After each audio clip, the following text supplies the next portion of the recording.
What is liberty? Many individuals may think of this question often, and others may not think of it whatsoever. Originally, I never thought about the meaning of the word, but then I began to become one who constantly has the question lingering in their mind. Greetings, judges, contestants, and other viewers. My name is Nathan West. I'm an 8th grade student representing Canyon Elementary, and I'm here to answer the question, what is liberty? As American citizens, most of us use the word liberty every morning when we stand and recite the Pledge of Allegiance. In addition to that, we also have a statue located in New York that was used to represent liberty. And on top of that, at one time, we even had a bell that was used to represent liberty. Throughout the history of our country, we have had many different symbols that are used to represent and illustrate liberty. And we may have had all these different symbols, but do they truly teach us what liberty means? We may not know what liberty means, and it's possible that some of you listening do not know what liberty means. Many people don't understand the liberty of meaning, just like myself at one point in time. Some of you listening may not understand liberty's meaning. The answer to this question is around us. All we have to do is look. The answer to many of the questions that we ask ourselves are just around us, and all we have to do is look. Sometimes we do look. Sometimes we don't. Sometimes we look, but we don't look where we're supposed to. And that goes for a lot, whether that being, things such as freedom, justice, or even something that our former president spoke on, with that being the U.S. having heroes. Our former president, Ronald Reagan, once said, "The price for this freedom at times has been high, but we have never been unwilling to pay that price." He spoke furthermore, saying, "Those who say that we are in a time where there are no heroes, they just don't know where to look." There are some people who fight for our liberty and our freedom every single day. There are some people who have lost their lives fighting for our liberty. And some of us in this very room may one day fight for our liberty, our justice, and our freedom. We have liberty because of those people who fight and have fought for our country. We have freedom because of our veterans, and that's what liberty is, living freely within our nation. Liberty is what gives us a voice. It's what gives us the ability to do what we want and think what we want. Liberty is what's responsible for our peace, our justice, and our freedom. Liberty doesn't mean the same thing for all people. There are a lot of words that people interpret differently than one another, and liberty so happens to be one of those words. Some people are willing to give their lives for liberty, and others completely despise of it and want to get rid of it. Liberty can have many different meanings to many different people.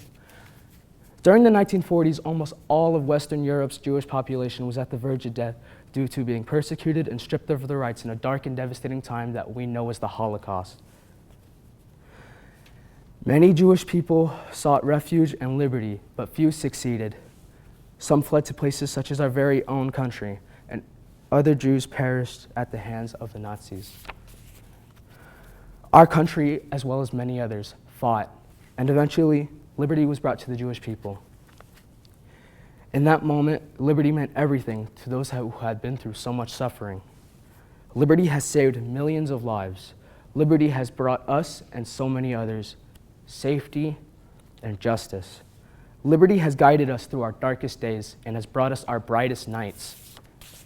In times where it seemed as if all hope was lost, liberty reminded us how great our country was and restored that very hope.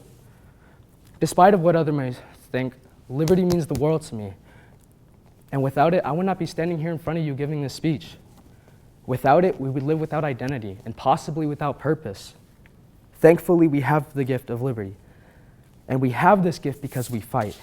And for as long as we Americans continue to fight for our liberty and continue to protect our country, then our statue will stand tall, our flag will fly in the wind, and may we even one day hear our bell ring again. The word liberty may lose its importance in our society, and it may one day be stripped of its verbal color, but it will never lose its meaning as long as we, the people, continue to stand together as one nation, under God, indivisible, with liberty and justice for all. Thank you.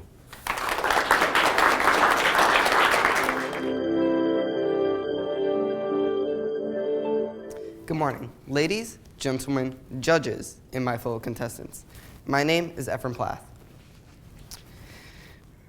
Is the Constitution a living document that adapts to times, or does it mean what it has meant since it was created?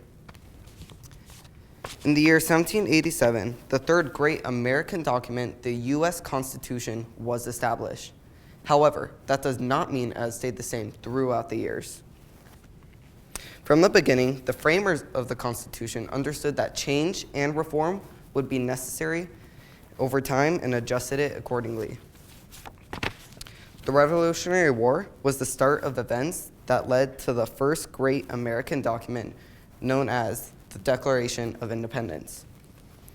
We started the Revolutionary War as our breakaway from England because King George III was depriving us of our natural rights.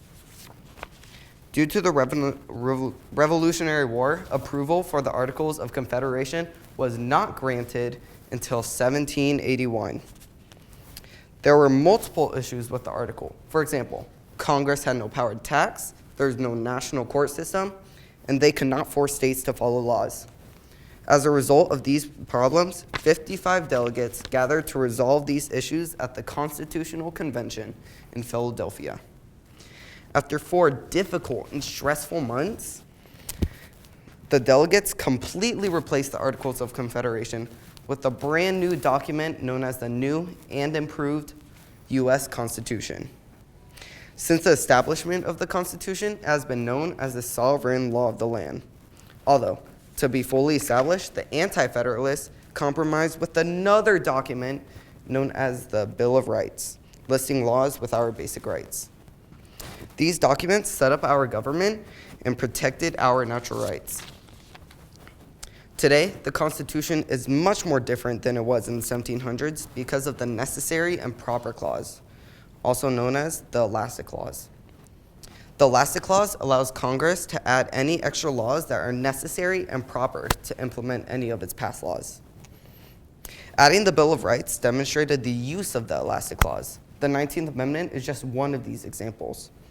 If we did not have it, women wouldn't be able to vote. The 26th Amendment too.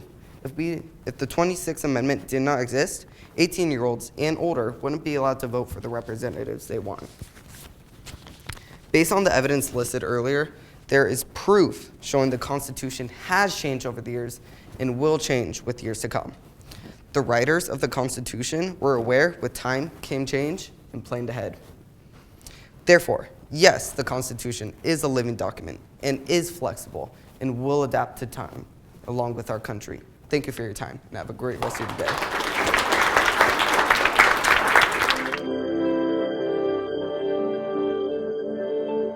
Greetings, classmates, schoolmates, judges, and teachers alike. My name is Amelia, and we're all here today because we all share a common trait.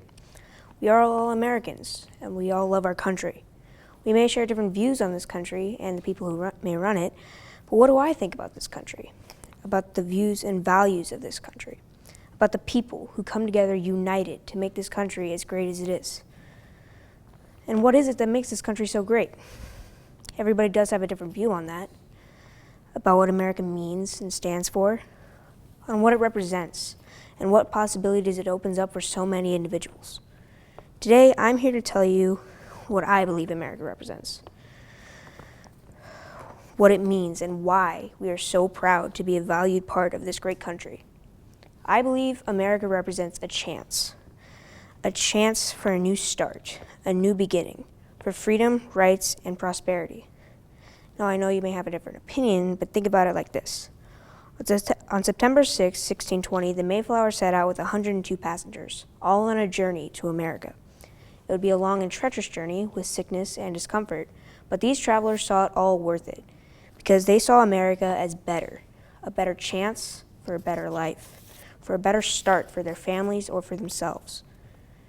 And this isn't the only thing that makes America so great. Another thing that is amazing about this country is our freedom. Think about it. We have so much freedom. We could say whatever we want without fear because we have freedom of speech. We have freedom of religion, which is another great thing because it makes us free to express our cultures and beliefs without forfeiting the equality of America, which should be celebrated because it makes America diverse, further stressing the idea of equality and a better start. I mean, look around the room right now. Look how much diversity there is, if not racial or cultural, personality-wise. America gives us the freedom to express who we really are and take pride in that. We are free to protest injustice peacefully and guess what? We can vote. That is nothing to be taken lightly. We can choose the elected powers in government, which lets us have a say, a voice in the government of this amazing country. And what is my point in all this? My point is we all have different opinions on political and cultural views, but I think that the diversity and freedom in this country is amazing. Because no matter what you believe, no matter what you look like, we all represent the same thing. We are all Americans, and we all love it. We can all come together united to make this country a whole because we see this country as better, a better chance for a better life. Because we all pledge allegiance to the flag, to this country for which it stands, one nation, under God, indivisible, for liberty and justice for all. And I think that's the true meaning of America. And I think that's just beautiful. My name is Amelia Stressing. Thanks for listening.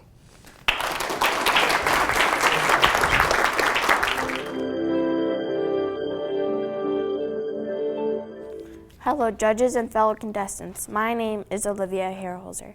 How did one of the saddest events in history inspire you? Today I'll be talking about 9/11 and how it inspires me. 9/11 was one of the most tragic events in U.S. history. 4 planes were hijacked, sending 2 crashing into the Twin Towers, 1 crashing into the Pentagon, and 1 crashing into a field. This killed more than 3,000 people. 9/11 inspires me because it changed the nation's view, the nation became more united, and finally put a focus on family, friends, and patriotism. Tom Kahneman was a survivor of the Twin Towers. He knew he had to survive because at the time, his wife was going to have a baby. Carol O'Hare lost her mother that day. She kept strong and thought of what her mother would have wanted for her. Tom and Carol both inspire me because they kept strong and taught me how to be strong in the hardest of times. From being strong to being safe. George W. Bush created the Transportation Security Administration, also known as TSA. It was created to strengthen our transportation systems. People supported the armed forces, and many wanted to join to support our nation. What inspires me is that our nation's aspect changed to be more cautious and to be strong. 9/11 also united the nation. How? The nation became more patriotic, and citizens found ways to honor those who had passed. In January of 2004, engineers found a way to honor our deceased citizens at the Twin Towers. Where the towers once stood, they built the 9/11 Memorial Footprint Fountains. There are 2,983 names inscribed in bronze around the pools.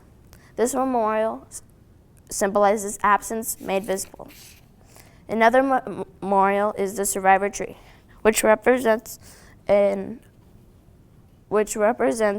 strength and resilience for the community. There are 400 white oak trees that fill the memorial plaza. Another unique memorial is the Memorial Glade, which represents first responders that got sick or died at the World Trade Center. There were 343 fighter fighters, 37 police from 30 police department, and 23 NYPDs. There were civil engineers, military, and people off the street that wanted to help. Our nation grew together even more from 9/11. This is what inspires me. 9/11 strengthened our nation, putting a greater focus on family, friends, and unity. 9/11 affected home life, church attendance, family and friend time, and the expressions of hanging flags. On the day of 9/11, multiple people said their goodbyes as a final message to their loved ones. 9/11 gave a way to cherish life, but it also gave a way to display patriotism. After 9/11, many songs were written, such as Have You Forgotten, God Bless the USA, and America Will Always Stand. These songs express our love to our nation. In the hardest of times, 9/11 has inspired me in so many ways, and all have made the United States a better place. In conclusion, 9/11 has changed the United States like no other. The nation now has a better way of thinking, a safer way, a stronger way. With great sadness and loss, our nation has stuck together, became more patriotic and more united. A focus on family and friends will lead to a better life. A deed of patriotism will lead to a more patriotic life. From the tragic events of 9/11, we as a nation have become dedicated, unified, and patriotic. Let me ask you all again. How did one of the saddest events in history inspire you? Thank you.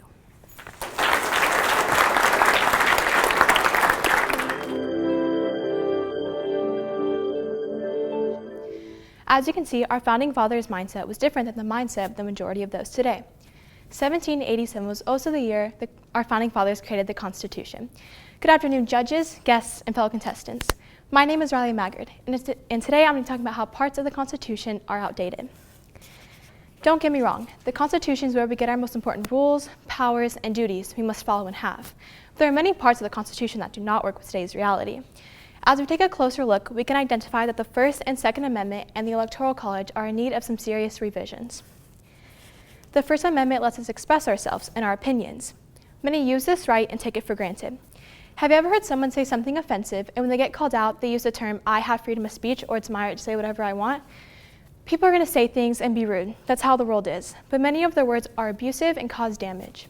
Suicide rates among 10 to 14-year-olds have grown more than 50% in the last 3 years because of bullying and threats. And that is only a small age gap. Do you know what those bullies say after? They say, it's my right to say what I want. That's not right. Freedom of speech also covers things such as fraud, child pornography, and harassment, as well as commercial speech like copyright. But it's okay, right? I mean, it is their freedom. That's not okay. And I'm not saying we must take away freedom of speech as a whole, but at least revise it and make it clear of what can and cannot be said. Another thing that needs to be revised is the Second Amendment, the right to bear arms. Why give a gun to someone that is mentally or physically unfit for it? Modern debates about the Second Amendment are centered around the language used in the amendment. The controversy is about whether it protects the human's rights to keep and bear arms, or if it only applies to organizations like the National Guard. The Second Amendment must be repealed because it's harming the people it swore to protect. If we subscribe to the fact that humans are vulnerable and subject to mistakes, logic dictates that change must be made. This amendment has been used and abused by those who make and sell arms that put assault rifles, pistols, and guns of all shapes and sizes that now account for about 10,000 firearm murders a year in the hands of our citizens. Lastly, we're going to be talking about the Electoral College. You may be wondering what the Electoral College is. The Electoral College is the name used to describe the official 538 presidential electors who come together every 4 years to cast their official vote for President and Vice President of the United States. The number of electors each state gets is the number of electors each state gets is equal to its numbers of senators and representatives in Congress. Each elector casts one vote following the general election. The candidate who gets 270 votes or more wins. Now, what is so bad about this? Well, it does not let everybody state their opinion. Each state is not counted equally. Smaller states get a disproportionate amount of votes. There are also many presidents that won the election even though they did not win the popular vote. Life as it is today cannot support these amendments and the Electoral College. It's only going to get worse from here with bullying, firearm murders, and the unfairness of not being able to express your opinion. Think about a world where these things don't exist, where people don't isolate themselves because of bullying and people don't have to lose loved ones because of the murders. Change needs to happen, and it needs to happen now. Thank you.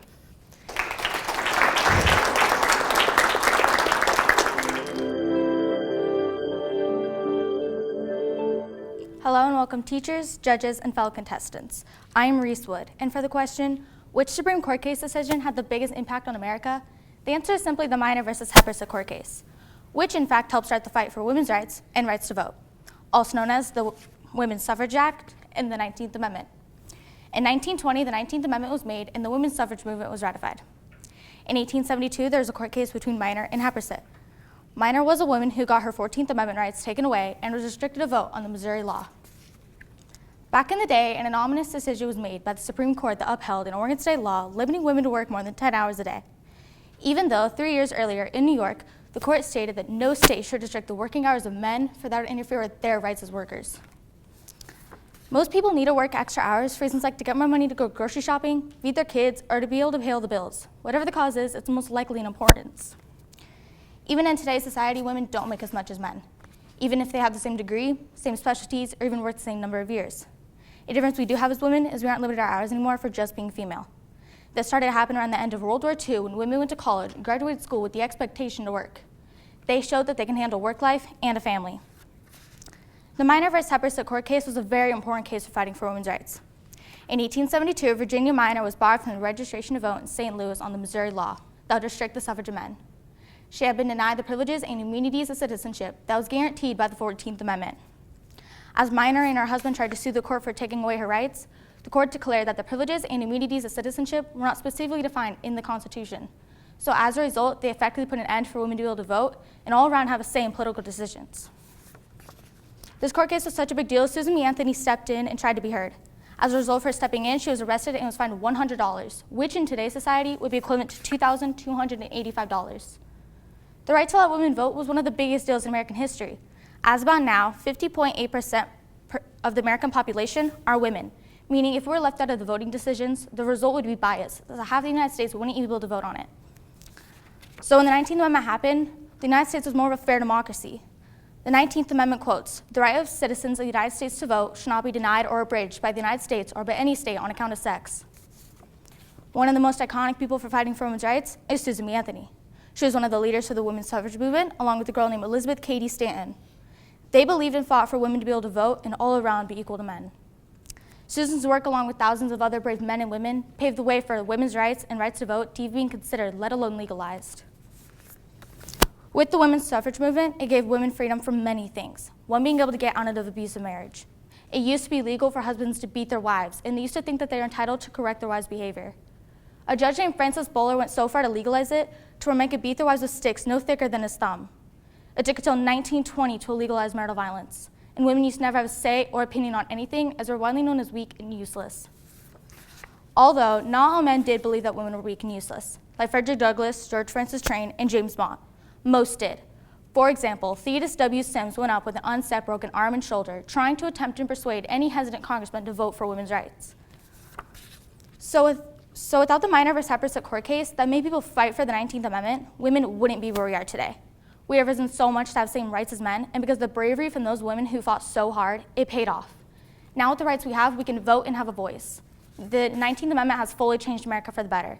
And as Sojourner Truth once said, "If it is not a fit place for women, it is unfit for men to be there." Thank you.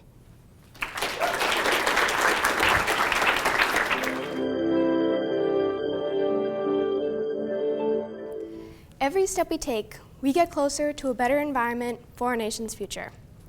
Good afternoon, judges, fellow contestants, and guests. My name is Ella Verga from Peoria eCampus. This country will not be a good place for any of us to live in unless we make it a good place for all of us to live in. President Theodore Roosevelt. This statement can mean so many things, but one in particular. Roosevelt meant that America cannot be a good place for any of us to live in unless everyone as a citizen works to do their part to make our home a clean place to live and grow in. Because America should be a place where benefits exist from taking care of the environment, to a place where we can work to preserve our natural resources.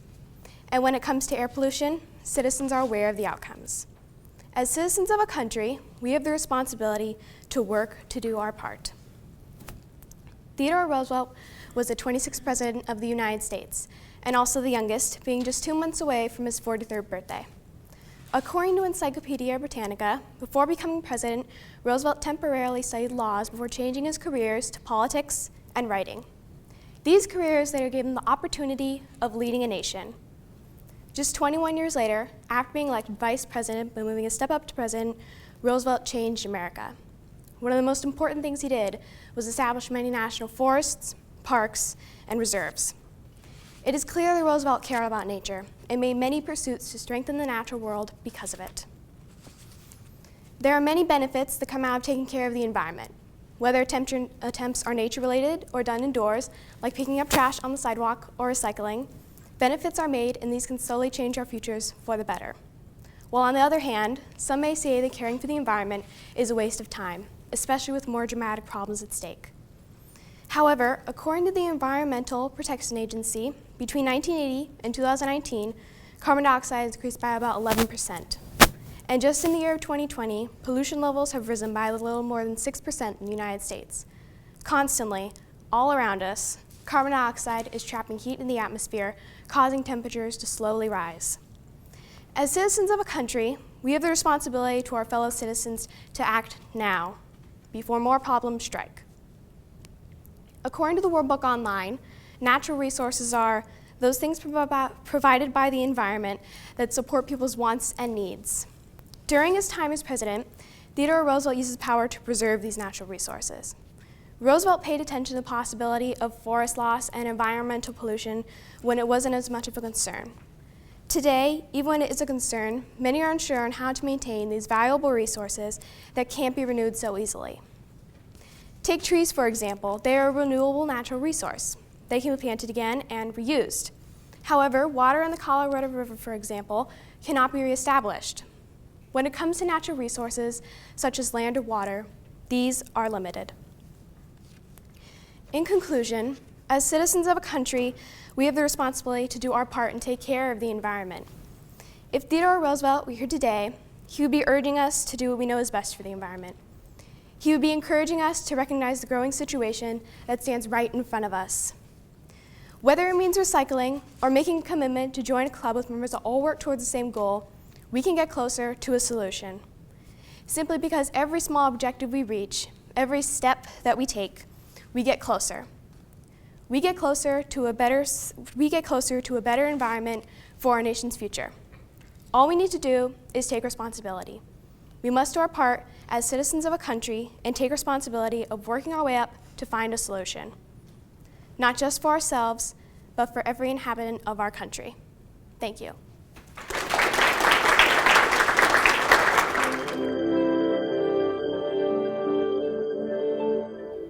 Cambridge Dictionary defines liberty as the freedom to live as you wish or go where you want. Good afternoon, ladies and gentlemen. My name is Julian Arias. Living in America, the word liberty is known all too well. For myself, liberty means that all people are free and given the choice of opportunities. Yet, I am a firm believer that the definition of liberty fluctuates between each and every person. Prime examples of these diverse views are Patrick Henry, Malcolm X, and the immigrants of the U.S. Within the American Revolution, Patrick Henry was a prominent figure. As a well-known orator, Virginia's first governor, and a patriot in the Revolutionary War, his lasting impact can be found within the quote, "I know not what course others may take, but as for me, give me liberty or give me death." He had openly expressed his views and determination to end the tyranny Great Britain had enacted upon us, and by the year 1776, his dreams, along with many other colonist divisions, were fulfilled when we had declared our independence from Great Britain. Almost 200 years later, the civil rights movement had arisen. One of the many forefront leaders of this movement was Malcolm X. He had vocalized his frustration with racial discrimination publicly throughout the movement. His apparent distaste towards the mistreatment of melanated people had sparked hope among those who were in the fight for racial equality. He fought for his definition of liberty and persisted even within the midst of oppression. His effort in the struggle for justice and equality still lingers to this very day. Another perspective that I believe contributes heavily to the true definition of liberty are those who came from another country. In November of 2021, it was recorded that 46.2 million immigrants were living within the US, which equates to about 14.2% of our population. My parents happen to be part of that 14.2%, and throughout the years, they've told me numerous stories of their life in the Philippines, and I have come to understand that when they immigrated to America in 2006, they had taken a chance to fulfill dreams that would be deemed as impossible in the Philippines, a chance for a better life, a chance to form and explore their own definition of liberty. And one night, as I was thinking to myself, a variety of scenarios began to flash through my mind. I had envisioned our government banding together to work through our nation's problems. I had pictured a society where our media was filled with news about unity rather than divisiveness. I had imagined a society where people of all colors, backgrounds, and viewpoints were able to live in harmony. I had pictured a society where the efforts of those who came before us would reflect upon the people living within this country. And in that moment, I was at peace. Yet I was snapped back to reality when my phone buzzed and a notification appeared on my screen that stated in the year 2021 alone, 249 school shootings had occurred, and approximately 403,000 people are victims of modern-day slavery within the U.S. Veterans make up 18% of adult suicides, yet are 8.5% of our population. That means about 20 U.S. veterans take their lives on a day-to-day basis. Every 10 seconds, a report of child abuse is made. Every minute, approximately 24 people are victims of domestic violence within this country, which equates to about 10 million people per year. Every 6 to 8 seconds, one more American is a victim of sexual assault. And every 9 minutes, it's a child. Liberty is defined as a state of being free, but where is the liberty within these things? Where is the liberty in sexual assault? Where is the liberty in modern-day slavery? Where is the liberty in domestic violence? Where is the liberty in people being exploited for others' personal gain? Where is the liberty when those who have fought for our great nation are still being haunted by the terrors of war? Where is the liberty when the youth of the U.S. has to live in fear due to constant school shootings? Where is the liberty in knowing that some of our fellow citizens are still chained by things such as poverty, injustice, and discrimination? My fellow Americans, is this really the nation our founding fathers had dreamed of? We cannot stay idle in the midst of these atrocities. We must rise up. We must stop building walls and shutting each other out, but rather build bridges across our differences and listen to one another. We must put an effort for unity rather than contribute to the divisiveness that is within our country. America had been built from scratch and has thrived for 245 years. In my eyes, the true definition of liberty cannot be derived from ink on paper due to the depth and historical significance of this very word. Just a fraction of those who have helped me to find my own definition of liberty include Patrick Henry, Malcolm X, and the immigrants of this great nation. And although this country isn't perfect, I truly believe that if we put in the effort, we will one day reach the meaning of liberty our founding fathers had dreamed of. Thank you for your time.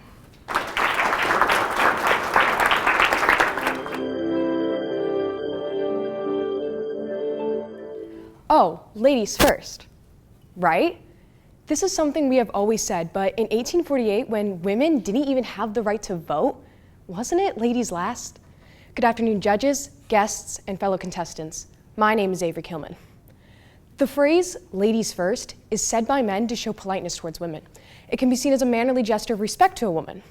If that's the case, then why were women the last people in America to receive the right to vote? This is why I strongly believe that the women's suffrage movement is the most patriotic event in history, because women were willing to fight for almost 100 years for the right to vote. They organized a group called the National Women's Suffrage Association and held protests for them to speak up for what they believed was right. I have a question for you. Have you ever had a fight for something? Maybe it was something small, like fighting with your mom to convince her to let you go out on Friday. Or maybe it was something a bit bigger, like protesting with your neighbors for your local park to not cut down all of its trees. Either way, it's a lot of work, right? Now imagine you're a woman in 1869 fighting for nearly 100 years just so that you can have a voice in your own country. Crazy, right? This was the women's suffrage movement. The women's suffrage movement was a decades-long fight to win the right to vote for women in the United States. But meanwhile, many American women were beginning to chafe against what historians have called the cult of true womanhood. That is the idea that the only true woman was a pious, submissive wife and mother concerned exclusively with home and family. Women had to fight for so long for not only the right to vote, but for them to feel like a true American and to feel that their voice actually matters. To me, this seems crazy. Crazy because women couldn't even have their own say in their own country. Crazy because men thought of women as just some submissive housewife and that they were better than women. Their country is where they live and where they have grown up. So just because of something they can't control, something they were assigned with at birth, they don't get to write the vote. This eventually led into the making of the National Women's Suffrage Association. The National Women's Suffrage Association was created by Elizabeth Cady Stanton and Susan B. Anthony for women to get together and peacefully demonstrate why they deserve the right to vote. It was a place for females to show that they too can be equal members of society. They started a newspaper, The Revolution, as the mouthpiece of their women-led organization. The Revolution's motto was, "Justice not favors men, their rights and nothing more, women their rights and nothing less."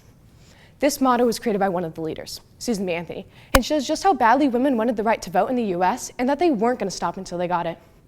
Another quote said by Susan B. Anthony is, "It was we the people, not we the white male citizens, nor yet we the male citizens, but we the whole people who formed this union." This quote is extremely patriotic to me because it shows that we the people is specifying all humans, not just white male citizens, and shows that because of it, women should have the right to vote and say in the United States. The National Women's Suffrage Association was a place for women to protest for the right to vote and for their freedom in their country. But just because all the protests they held were peaceful and nonviolent doesn't mean men felt the same way. On the night of November 14th, 1917, after peacefully demonstrating in front of the White House, 33 women endured a night of brutal beatings. How unfair does that sound? Imagine all you're trying to do is to put your voice out there, to try and make a difference in your country, to try and speak your mind. But all you get in return is thrown in prison with bruises down your body and blood everywhere. This was the Night of Terror, where women had to suffer a night of brutal, unfair beatings for simply protesting for their right to vote. Dorothy Day was just one of the 33 women who suffered that night. 73-year-old Mary Nolan, one of the oldest prisoners who saw what happened to Dorothy, said, "The two men handling her were twisting her arms above her head. Then suddenly they lifted her up and banged her down over the arm of an iron bench. Twice." Dorothy Day and 32 other women had to face the worst night of their lives, having to be brutally punished by men just because men didn't agree with what women were saying. This shows just how self-sacrificing women were. They were willing to give up so much, and even after the Night of Terror, still willing to protest for women's rights in America. The women's suffrage movement, to me, was such an inspiring event in American history, because women were willing to fight for almost 100 years for the right to vote. Women got together and formed the National Women's Suffrage Association, and they held protests for them to speak up for what they believed was right, even though men didn't agree with them. So the next time you use the phrase, "ladies first," keep in mind, its meaning is not only a polite action, but it was a fight for women's freedom in the United States. Thank you.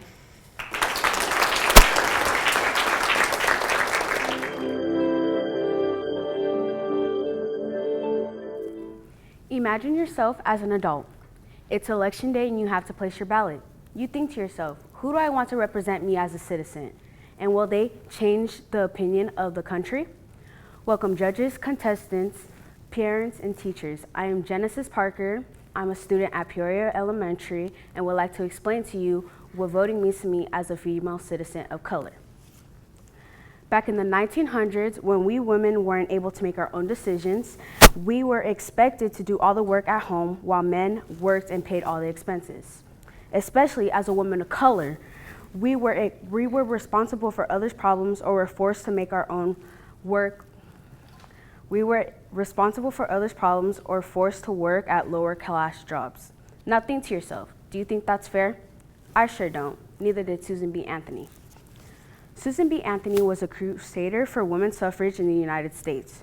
She was a woman who stood for her rights and wanted to change. She helped pave the way for the 19th Amendment to the Constitution, giving the right to women for vote. By paving the way for the women to vote, she essentially gave us our own freedom to have our own opinion. On March 13, 1906, her actions made it that when we turn 18, I'm able to vote. That may not explain what voting means to me, but without this important woman, I now have the freedom to choose the leader and vote the causes that are meaningful to me. We women had people who thought we needed our own freedom of speech and opinion. It wasn't fair how we were treated differently. For example, Dr. Martin Luther King Jr. gave a speech called "I Have a Dream." It was about equality for everyone, regardless of what made us different. His life was cut way too short, but he was definitely a brave man who inspired confidence in many people. Voting is something that lets us have freedom of our own opinions. The leader of the country is what makes us successful. The reason we vote is to choose the leader that will make the right decisions and defend us citizens of our country. Voting has changed a lot over the years. The federal government has taken several actions that altered the requirements to make the process more equal for all. Voter engagement is a critical part of nonprofit work because it not only empowers the people but the communities we serve. Democracy and voting have their own ways that impact us citizens. Living in a democratic society means that we contribute to the election cycle and shouldn't throw that right away by voting. The citizens' votes are almost the key factor in determining the election winners, which strengthens the country as a whole. The real question is, how does voting impact me as an individual? Voting makes me feel as a citizen. I have a say in what I want for the next 4 years. I have a say who I think will make the United States a better place for people who call our country their home. Voting helps make sure the United States is under control and the rights of people are upheld. Without those rights, we could go back to time period where women, people of color, were treated as less than others, in some cases were treated as property. Voting gives me a leader who guides my fellow citizens and makes the country a safe place for us to live our goals and dreams.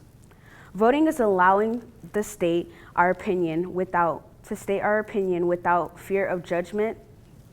The government helps guide us, but we citizens have to make our own decisions. We live in a society where some citizens disagree with who was elected, then it's up to the elected leader to prove their worth. Without allowing all citizens the equal opportunity to vote, what we can become as citizens as a nation. The United States is a place of equality. We people freely be able to make our own decisions. To sum up everything that had been shared with you, the law doesn't require citizens to vote, but it's an important part of our democracy. By voting, we citizens are participating in the democratic process. We are allowing every individual to vote, to have a voice in what we want to take us into the future. Thank you for listening.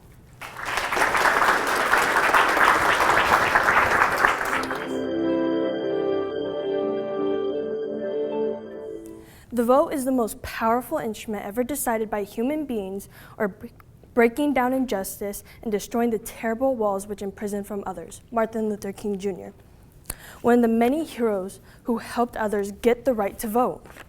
In our country, voting has been our way to voice our opinions for years, but many weren't allowed to do it in the past for many unfair reasons, such as culture, race, and gender. Long before our country was formed, Native Americans practiced self-government. But for centuries, they were unable to have the right to vote in the U.S., nor did they have full citizenship. For many years, Native Americans were not looked at as citizens and weren't treated such either.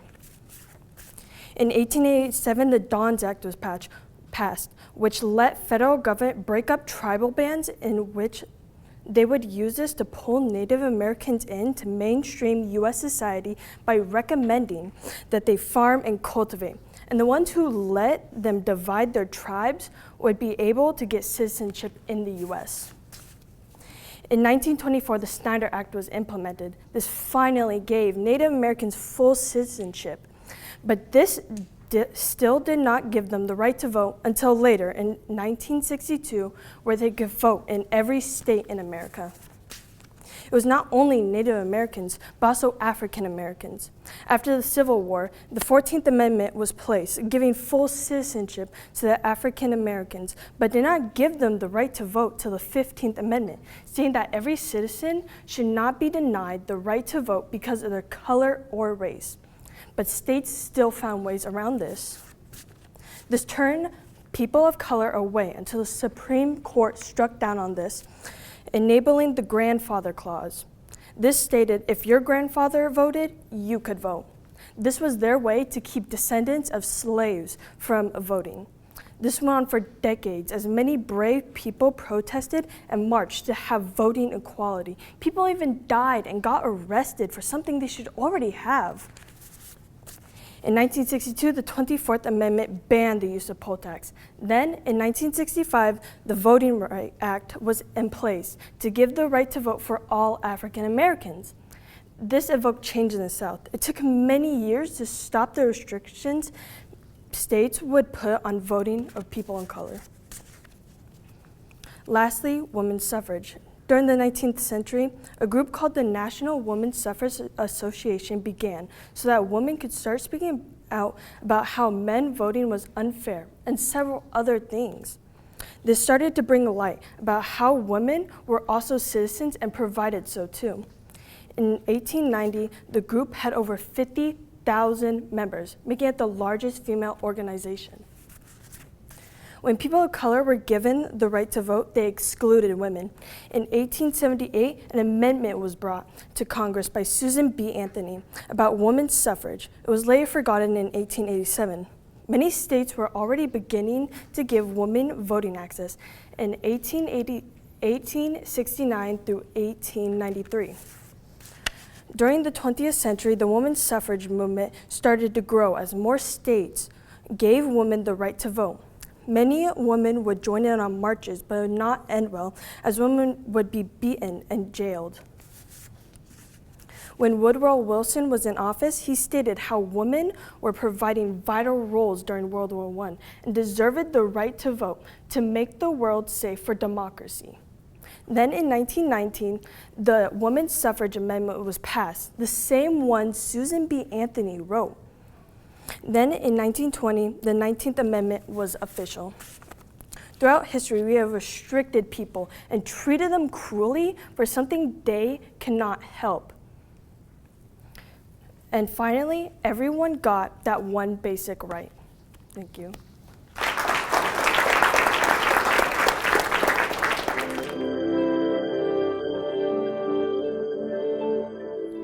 Who do you consider to be the most patriotic person? Welcome judges, fellow contestants, and guests. My name is Lily Humphrey.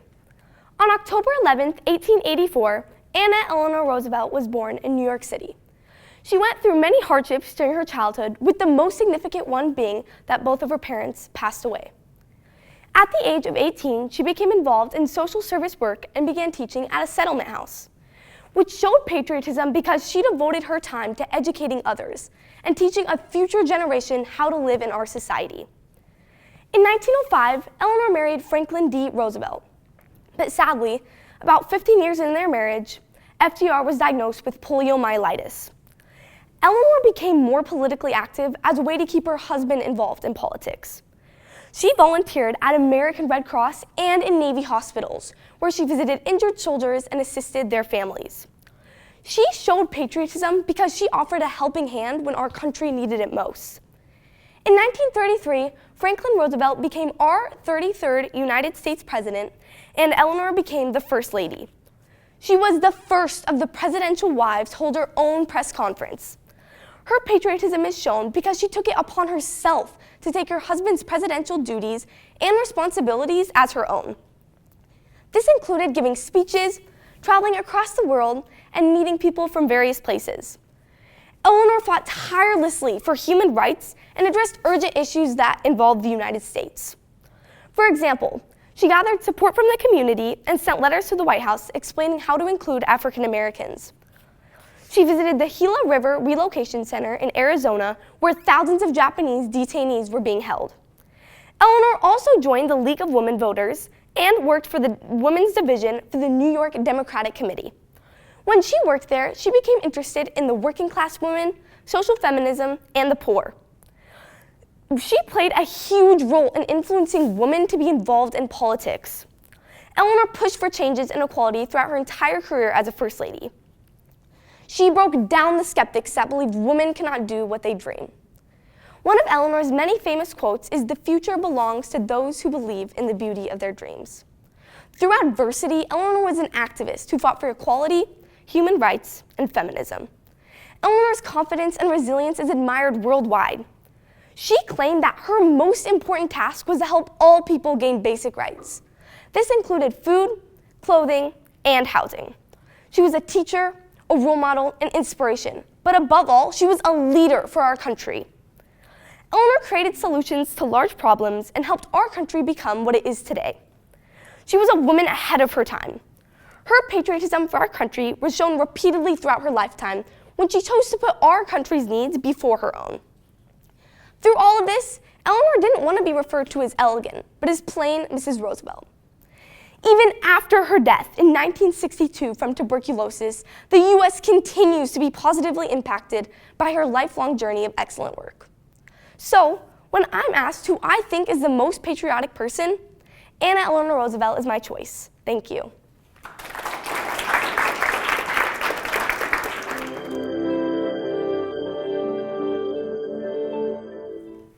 If we wish to be free, we must fight. I know not what course others may take, but as for me, give me liberty or give me death. These famous words are spoken by Patrick Henry in 1775. They were so powerful that they ultimately persuaded over 200,000 men to fight for American independence from Great Britain. Good afternoon, judges, fellow contestants, parents, and guests. My name is Inny Day. We've all heard these words spoken by Patrick Henry before, but have we ever stopped to ask ourselves, what did he mean by give me liberty? What did liberty mean to him? What does liberty mean to me? Does liberty mean the same thing to all Americans? I believe that Patrick Henry thought of liberty as being free from oppression.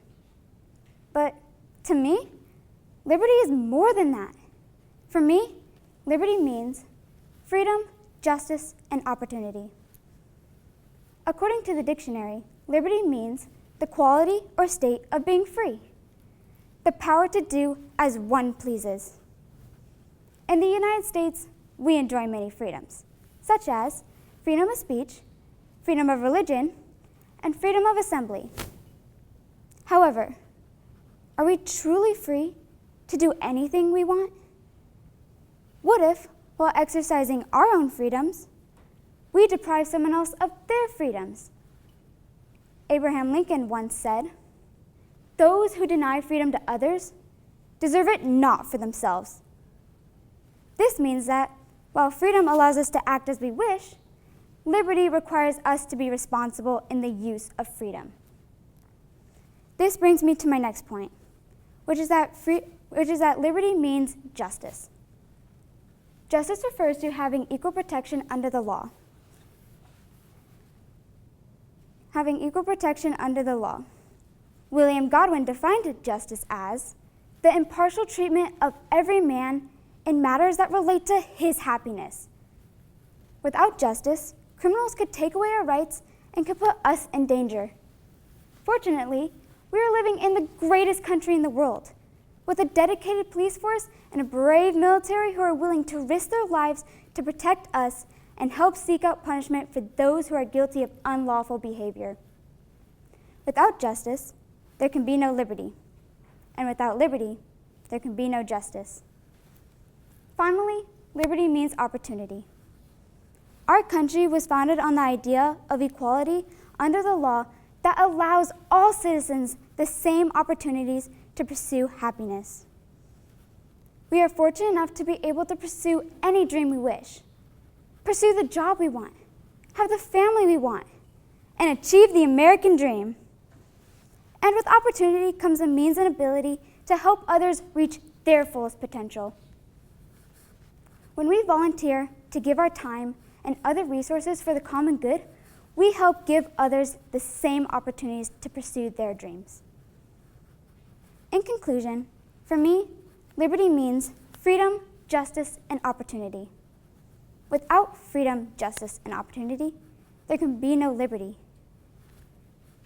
However, I've realized that liberty may not mean the same thing to all Americans.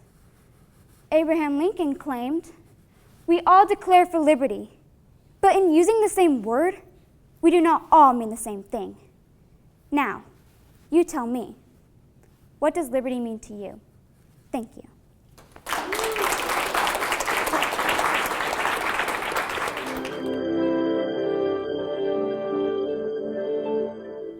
When a government betrays the people by amassing too much power and becoming tyrannical, the people have no choice but to exercise their original right of self-defense, to fight the government. Alexander Hamilton. Though during this quote he was discussing the Revolutionary War, I believe that we can still gather from this is that when a government has too much power, people fight back. Our government should have to rule under the same set of laws that we have to live under. If there is no telling what the executive and legislative branches can and can't do, or can and can't make people do, then there is no telling what our country would become. We as a nation are so great because one person or a group of people don't have all the power to do whatever they please. But what if that was taken away? That's why I believe that the most influential Supreme Court case to date is Marbury versus Madison, because it created judicial review, it protects our amendments, and it prevents tyranny from occurring. Though Marbury versus Madison may not be as famous as Brown versus Board of Education or Roe versus Wade per se, but without it, many cases like those involving constitutional rights could be irrelevant. It all started when the Federalist Party created a bunch of new positions for judges. All of these positions were filled by people in the Federalist Party. So, in any trial that happened, the vote would automatically be swayed to whatever side the Federalists wanted it to be, making it very unfair for the opposing party, the Democratic Republicans. When Thomas Jefferson got into office as a Democratic Republican, one of the first things he did was he told his Secretary of State, James Madison, to withhold any of the commissions for the judges and not allow them to make any verdicts anymore, basically not really allowing them to be judges. William Marbury, a judicial representative from Maryland, found this mandate to be very unfair. He thought that if the government could make whatever laws and mandates that they want, then they live in a world very similar to what it was like under King George's rule, which they had just merely escaped. So he took it to court. At the end of the trial, the court ruled to institute judicial review into the fabric of the executive and legislative branches. Judicial review is the court's ability to determine if the government's actions are constitutional or not, including what they do in and outside of office and the laws and mandates that they make. This is so important because it prevents our government from having too much power and ignoring the Constitution. The Constitution, we only have freedom because the Constitution is enforced. That's the only thing that's preventing us from becoming a monarchy, dictatorship, or aristocracy. The next reason that I believe Marbury versus Madison to be the most influential Supreme Court case to date is because it protects our amendments. Amendments are what make America, America. Without our amendments, people could be targeted unfairly based on race, class, gender, or religion, and would hurt many innocent Americans. And finally, the last reason that I believe Marbury versus Madison to be the most influential Supreme Court case to date is because it prevents tyranny from occurring.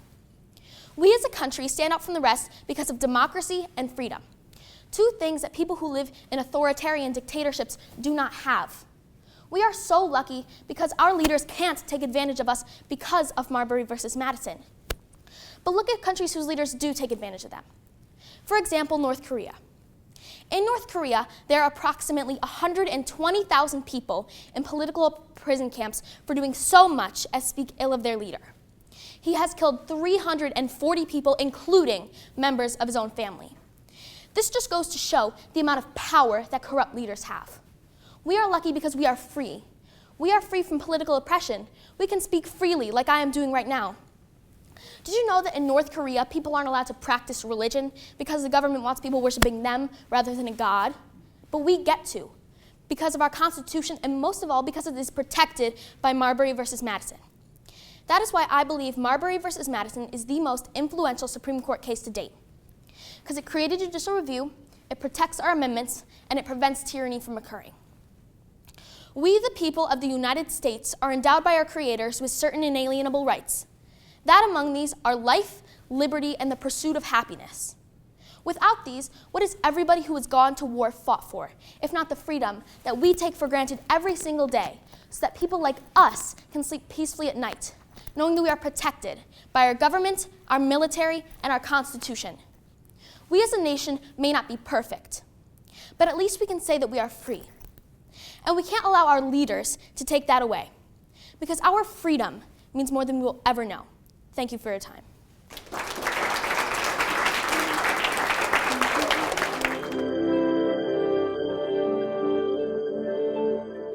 Good afternoon. Let's talk about September 17th, Constitution Day, the day we celebrate the signing of the United States Constitution. Hi, I'm Asha Melarani, and thank you for coming. The Constitution is one of the greatest living documents ever written. Although it was written over 200 years ago, the dream that our founding fathers had for a nation still stands true today. After all, as Benjamin Franklin once said, our Constitution seems to be established. Everything seems to promise it'll be durable. And boy, could Benjamin Franklin not have been more right. Just think about it. How many times have you updated your phone in the past year? Well, did you know that the Constitution has only been changed 27 times since it was originally written, over 200 years ago? The Constitution didn't just randomly come to be either. 55 people carefully constructed it in a period of 4 months. When I wrote the speech, I was asked if the Constitution is a document that adapts to the times, or the Constitution means today exactly what it meant when it was written. And my answer to you is yes. The Constitution is a document that understands the basic human rights of a person living in 1787, but is also adapted to times to understand the basic human rights of a person living in modern day. That's what makes the Constitution such a powerful document, is that it stood the test of time to make this wonderful country. But let's back up to why the Constitution was created. The colonists came from a world where there is no representation. You could understand that the basic human needs to be heard, and this was the basis for the Constitution. There is no one power to the colonists. There's 3 equal branches of government, these being the legislative, executive, and judicial branches of government. These, each but separate powers of government, all served an important function, but it was important that none of them could overrule each other. But not only this, the Constitution also had the flexibility to be changed or amended upon if the times needed it to be. These became the 27 amendments to the Constitution. I'd like to share with you some of my personal favorites. The First Amendment in the Constitution allows the freedom to speech, press, religion, assembly, and petition. This is important because it ensures we have a voice in how we are governed. The 13th Amendment in the Constitution, which was helped to be passed by Abraham Lincoln, abolished slavery in America. Finally, the 22nd Amendment in the Constitution means that a president cannot be elected more than twice. I like this amendment because it cements the legacy of one of my personal favorite presidents, FDR, as having the longest time served in office. But not only has the Constitution positively affected our nation, it has also inspired other countries to improve their systems of government. Mexico is one of these countries that has adopted their own form of the United States Constitution.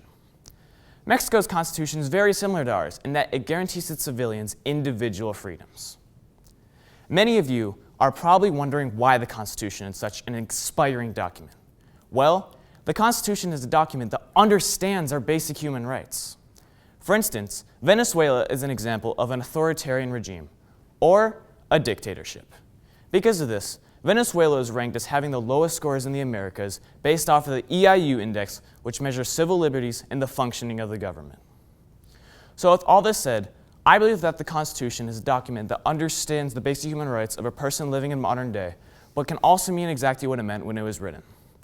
Not only this, but the Constitution has also had the flexibility to be changed or amended, which has led to the wonderful 27 amendments to the Constitution. Finally, the Constitution has not only positively affected our country, but has also inspired other countries to improve their systems of government. I hope that this brief discussion of the Constitution is getting all of you very excited for September 17th, our Constitution Day. After all, as Benjamin Franklin once said, the Constitution doesn't guarantee happiness, only the pursuit of it. You have to catch up with it yourself. Thank you.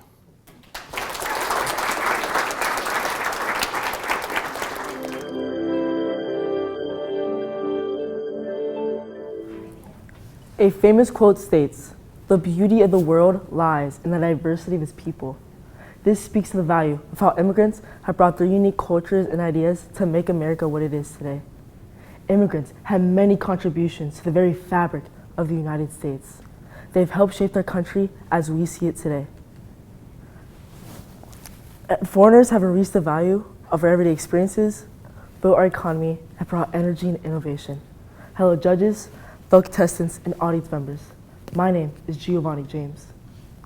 Immigrants have enriched the value of American society in so many ways. Let us start with me, my parents. A Mexican and Greek woman found love and married an African-American man. Cultures were worlds apart, but the root of love and family rested on the hands of America. We often see our differences, but take for granted the many contributions that rode in on the shoulders of this diversity. So not only are we creating new ethnicities, new history, and reaching our values, we find ourselves dining in the beauty of what our brothers and sisters from across the world have to offer. A significant impact that immigration has provided is a more innovative and fruitful economy. According to the Center on Budget and Policy, immigrants work at a high rate and make up more than a third of the workforce in many industries. They've helped mold our economy through hard work, creating businesses, and providing high-paying jobs to all citizens. Economic evidence shows that immigration leads to a positive impact on wages for native-born workers and boosting economic growth. With a simple Google search, we can find that some of America's most successful innovations were led by immigrants.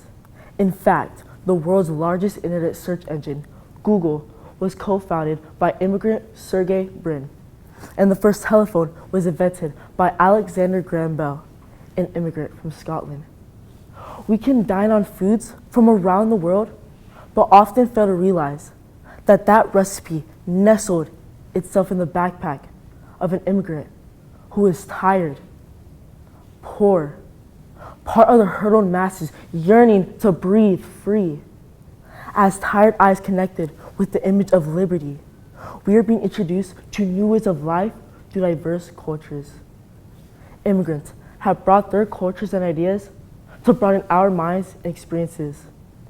Ralph Waldo Emerson once said, "Culture opens a sense of beauty." Fellow classmates, find time to allow your mind to journey into the diverse world of our differences.